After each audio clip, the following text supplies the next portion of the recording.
MLS, we won't really spend time on. Just it's out there, people posted it. You know, there are opportunities there, don't get me wrong, but you know, too much to talk about there other than that it is an avenue and people are aware of it. You said everybody has access to it, so it starts out as a good deal, but then by the time offers are coming in, it becomes not a good deal. So you can look at it, you can get excited about it, but just always kind of keep in mind that never want to completely shut off, because I found deals, you just said you found deals. You can definitely find deals, but the chances compared to some of the other stuff we'll go through is if there is a deal, there's going to be a lot of other people that have seen it as well. Absolutely. And oftentimes goes from deal to no deal. Here it is.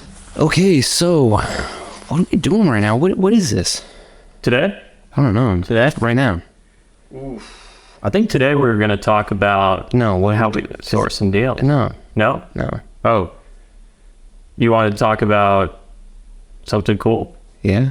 Let's talk about this morning when you met a very friendly lady when we were going out and getting coffee. Yeah. Not friendly to me. Not to you. Not to you. Not friendly. She's friendly overall. Yeah. Just not directly to you. Yeah, maybe a little too friendly.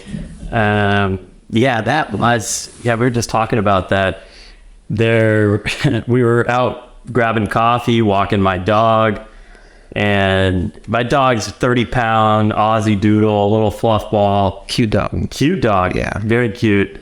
Some think it is exceptionally cute, like the lady today. A 70-year-old lady comes up to us and doesn't say anything to us, doesn't even acknowledge us, just instantly is looking at my dog, Bubba, locking eyes with him, starts talking to him immediately. Oh my gosh. Bubba was laying it thick. Yeah. He was doing his wrong. In his lips. Yeah. He knew what was coming. Flipping the eyelashes. Eyelashes. So, I don't blame her. Yeah. Don't get me wrong, but... You've been tempted. Yeah. And tempted, didn't go there though. So she starts just, oh my gosh, he's so cute. Oh my God, you're so cute. Let me just, and just is approaching him, and Bubba is excited to see her, and runs up and kind of just, and she gets down 70, you know, kind of getting down on her knees to go say hi to this dog, and just immediately starts making out with him. Like, legit, not a lie, a legit make out. And we're sitting there, still hasn't acknowledged us. Both looked at each other and we're like, what the? Is this real life? Yeah, still hasn't acknowledged us. They're making out. I'm sitting there thinking he was just sniffing and licking poop. He just took his shit 30 seconds ago, yeah. And now you're making out with him. That is not clean. And then eventually we just kind of walk our separate ways. Oh, man. That was it. Doesn't say anything to us. Again, just had a quick make out with Bubba. Yeah. And that was the day. That was typical San Diego morning, really. Yeah. Nothing. You want to get your day started. A little bit of coffee, a little bit of Bubba make out. Yeah. You know, just nothing. Up life and pondering, wow, there's some interesting individuals. Yeah, absolutely. You could tell that definitely wasn't her first makeout session with a dog. You think so? No, it wasn't. Yeah, no, she's done that before. Yeah. Makes Bubba feel a little less special, though. Yeah. Yeah, what's up, Bubba? Yeah. That was her 12th makeout of the day. Yeah, right. Actually, that tongue was dirtier than your tongue. That Bubba for the God, Bubba, I can't believe you just it takes some work too, dude. Because a dog's tongue is disgusting. Dogs are disgusting. Yeah. I love dogs to death, but they're disgusting. They're the best. Yeah. Just, wouldn't make out with them.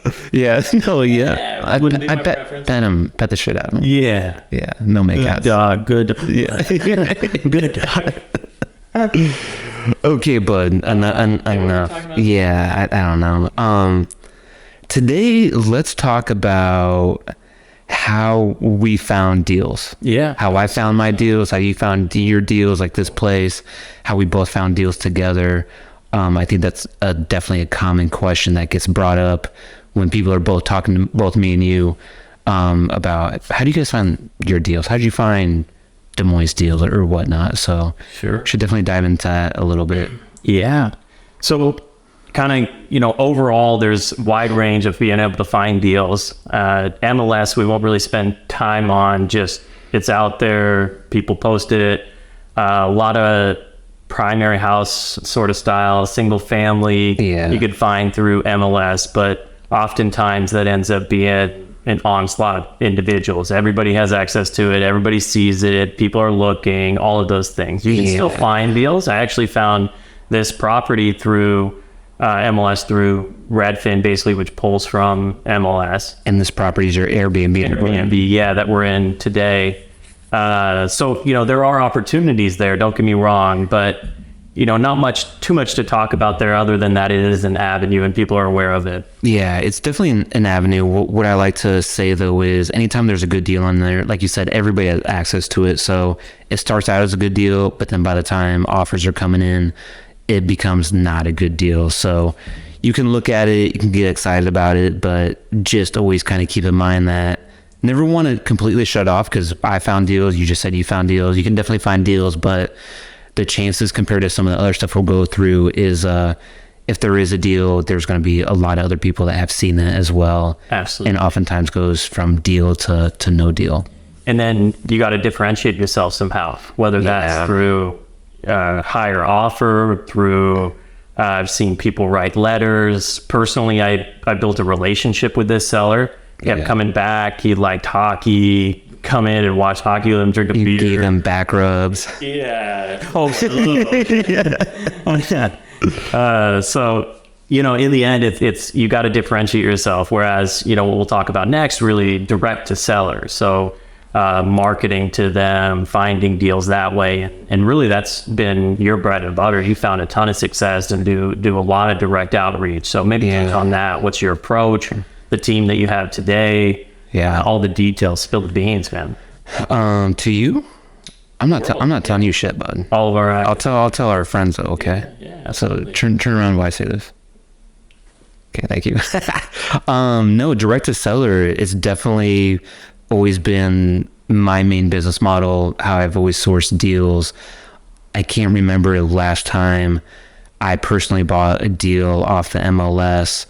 There's been a lot of deals where I've made offers on the MLS. For whatever reason, did they accept my offer? The offer that they accepted, it fell through.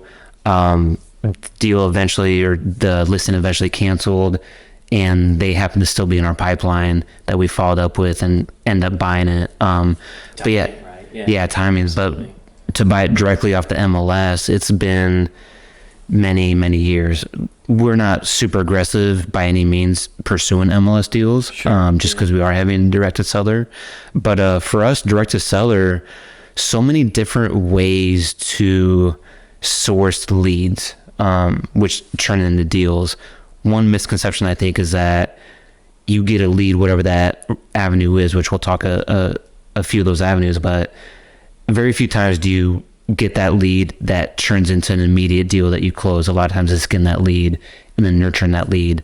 So for us, in the beginning, we try to do as many marketing channels as possible to get leads coming in. So ones that have worked well for us and continue to work well have always been pay-per-click, doing direct mail, doing cold calling, doing texting, text blasts, which is an interesting niche. There's a lot of legislation, a lot of rules are changing behind that. So we've ramped down on that a little bit. We still do it, but within the last really 12 months, 18 months, there's been a lot of stuff that has come through that has made that not such a great lead source. It's still a great lead source, but you can't do it on the volume that you've done before. Sure. But then cold calling's been really our bread and butter for the last 12, 15 years. It's been a long time now. Back in the day when I was doing the agency stuff that I mentioned on a different episode, I had my real estate license, was running a real estate team. Our main source of leads was doing cold calling. Mm-hmm. And back then dialers were kind of new to the space. A dialers where it's a software online that you can subscribe to where you can dial 2, 3, 4 lines all at the same time. Mm-hmm. And back then, we were one of the few teams that were utilizing the dialer, knew what a dialer was. now it's dollars or a dime a dozen. Everybody has access to it.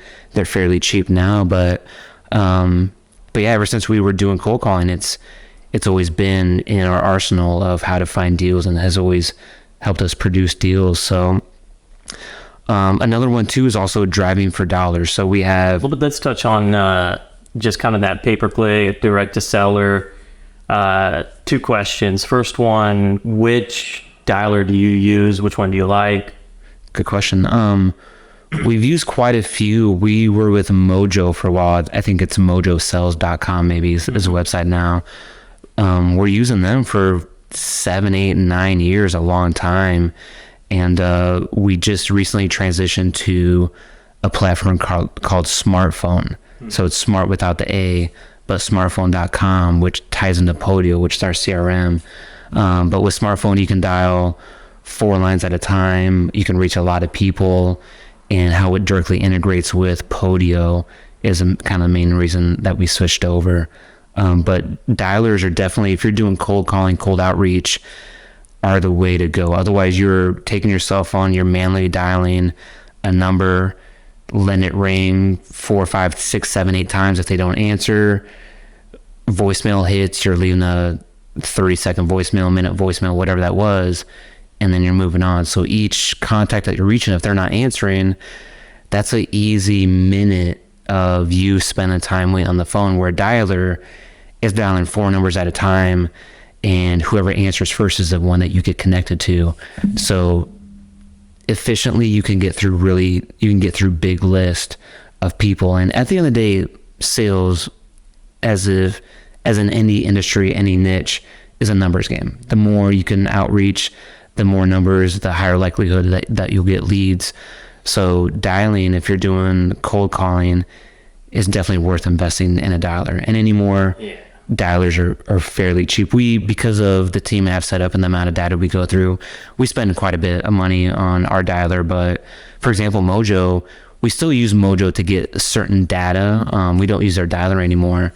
But not too long ago, I was looking at Mojo, and I think their dialer is $80 a month. There's like a $10 account fee for you to have an account, and then to get the dialer on top of that's $80. So for under $100, you have access to a dialer where you can, I think with Mojo, you can dial 3 at a time. So it's super cheap to do, and it's definitely worth it for sure. Yeah. And as you said, you're getting vastly more no's than you finally find that nugget that somebody says, yeah, it's the right time for me. Absolutely. And yeah. Again, the follow up, because right now may not be the right time, but 6 months, all of a sudden somebody had some heartache, whatever it is, and they need finances, and now they want to sell, or they're moving, or their job, or whatever, and they think of you at that time. Sales in general, but particularly within this industry. Second question I had for you was how you find these lists. Oh, dude, wow. It's like you were just in my brain. I was gonna ask myself a question, how we find this list. Yeah, all of a sudden there's just this magic list that we call, and now Mark's calling you to go bother you to go sell you. Dude, for sure. So like dialers and just technology in general, there's a lot of data out there. Obviously, data is the name of the game anymore. Data is where all the money's at with all these platforms like Facebook and Google and TikTok and whatever else. So data is anymore easy to get. There's places called like propstream.com, listsource. I could go on and on. A lot of places to get lists. So the list that we get can be like absentee owners, just means somebody that doesn't live in their property. So more than likely that property is a rental. So there could be a chance that they want to sell that property. Maybe they just evicted a tenant, which evictions is a specific list that we go after. We monitor court filings, because when you file for an eviction, you file it with the court, and that becomes a recorded document at a certain point. So we'll search for evictions. We also go after people that have owned properties for X amount of years, let's say 20 plus years. So we know that they more than likely have a bunch of equity. And again, these lists that you can pull, you can pull mortgage data to see what mortgage they have on the property. But people that have owned it for quite a while, that more than likely the property may be paid off. And then more than likely, if they've owned it for 20, 30 years, they could be getting at the point in their life where They just want to sell the property, cash out, be done, go on vacations and whatnot. So online, yeah, if you go to a data provider, again, like ListSource, PropStream, again, there's 100 of them. Any one of those, you can really dive into what you're looking for, and whatever state that's in, whatever city it is.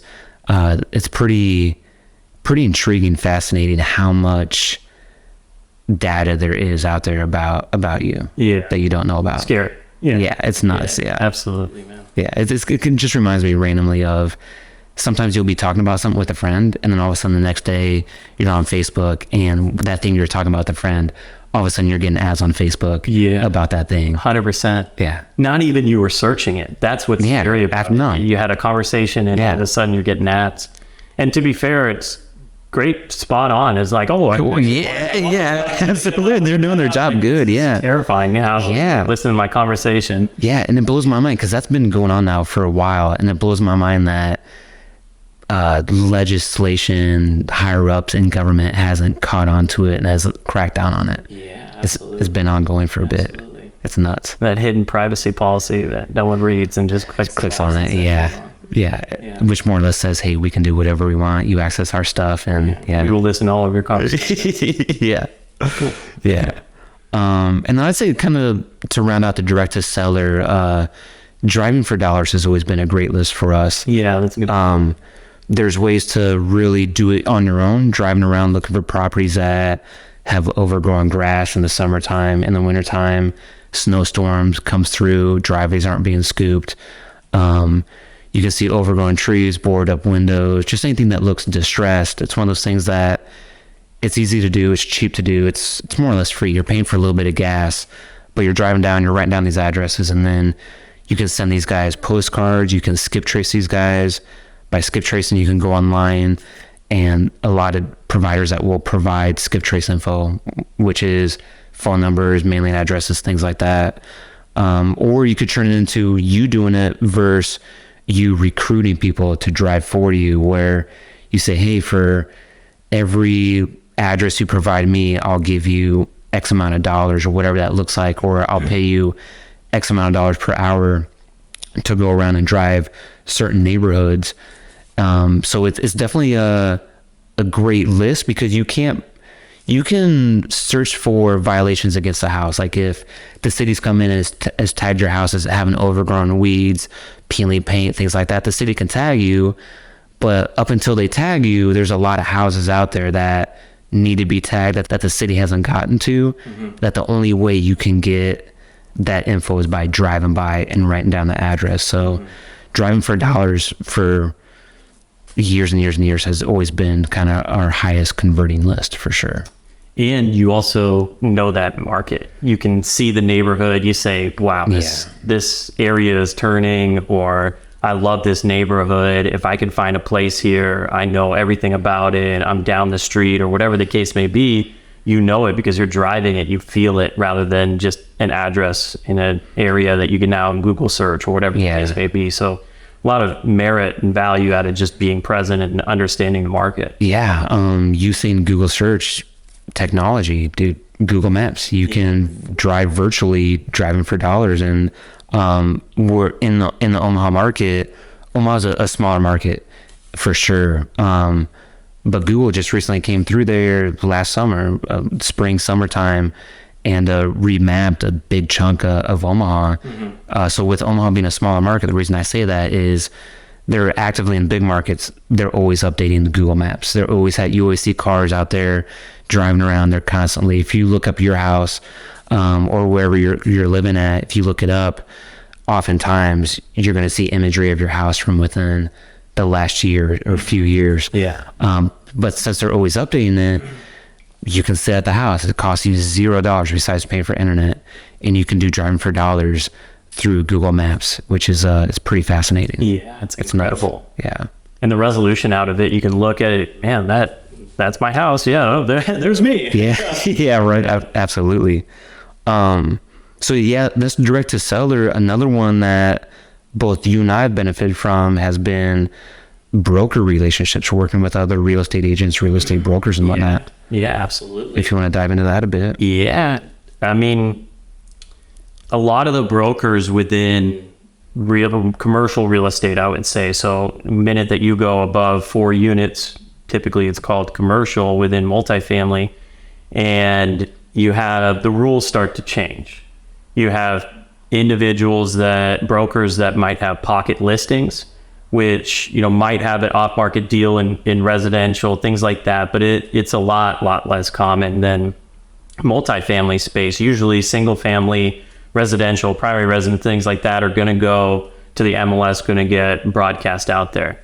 Broker, multifamily space, commercial side, you'll see pocket listings, meaning that broker has the sale of the property in hand through the seller, and then they go off market and find a buyer. And benefit to the broker is that they get both sides of the commission.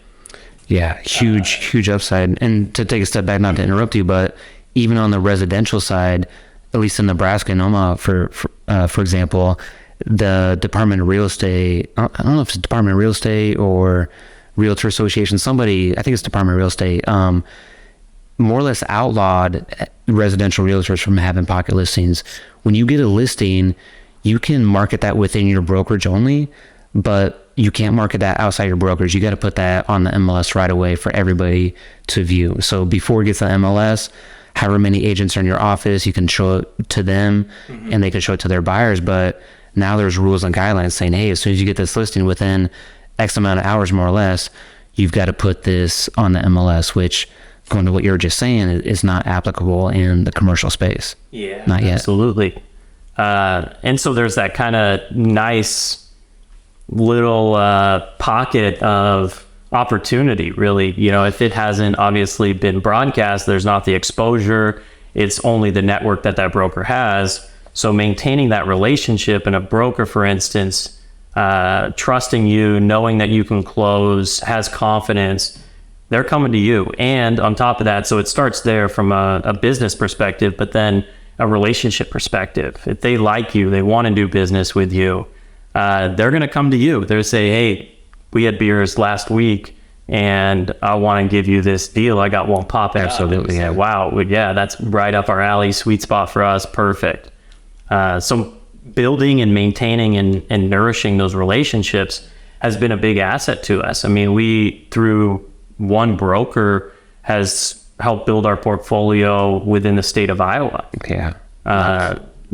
They have, she has come to us with off-market deals that fit our mold and have done well for us, extremely well. Absolutely, yeah. And so you think about that and maintaining those relationships. They're out hunting, finding deals. Piece of the puzzle is sourcing deals. And so you get a good deal, and the rest kind of falls into place. You set yourself up for success when you're buying at a discount, buying to know that you can add value, and you're in turn going to be able to sell it. So huge asset there. Absolutely. And then, it kind of makes you think about how we find some of these relationships. How do we go and source some of these brokers, build rapport, relationship? Again, takes time. We've seen success through networking events, a lot of networking events, just shaking hands, kissing babies.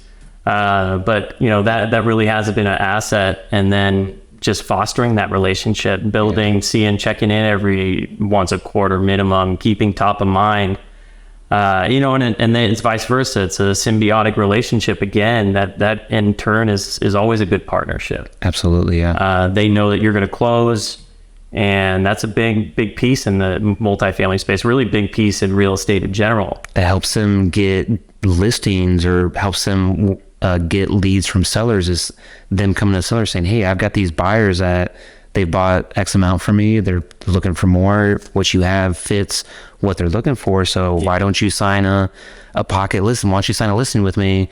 And now that broker got that pocket listing based off the relationships they have with us and other buyers. Yeah. And be careful with brokers and real estate agents as well. There's a lot of bad ones, A lot of knuckleheads. you know, small amount of good ones. And shout out to the good ones. Yes. Appreciate the great ones. Thank you. Yeah. But just be wary of, there are a lot of frogs out there, and you got to kiss a lot of them to find that prince. So, you know, in the end, just be careful and you know, really do your due diligence to understand what have they sold this year. That's a great question to ask. Yeah. If they're not doing any deals that year, you probably don't want to spend your time, you know, fostering that relationship. Go find the one that is doing it. Yeah. Right? Do that. Absolutely. Yeah. The other one that we've seen success with is building relationships with wholesalers. You know, their entire business model is find deals at a discount, sell it off to investors At a discount. Yeah. And move forward, right? So those of you that aren't familiar with wholesalers, but they'll find a property, put it under contract, go find a buyer that wants to take this over. They don't want to take on that project. Usually they're sourcing too many deals to take that on, and they'll sell and make the aggregate of what they sell it off to you. Now you pick up that purchase contract, and now you're buying the property. Yeah, which is also an easy way for somebody to get into real estate and get their feet wet, is do direct to seller marketing, like we just mentioned. Find a deal, get under contract, and then wholesale it to buyers like us or other people that want to close on it and rent it out or do fix and flip. So you're right. It's definitely a great way to get into real estate with no money down, other than just time, energy, whatever you're putting into. If you're using a dialer, what the dialer would cost, but it is a minimal cost, and you can really build your portfolio that way. Absolutely. Yeah. So to you, I guess, what's some of your key takeaways of today?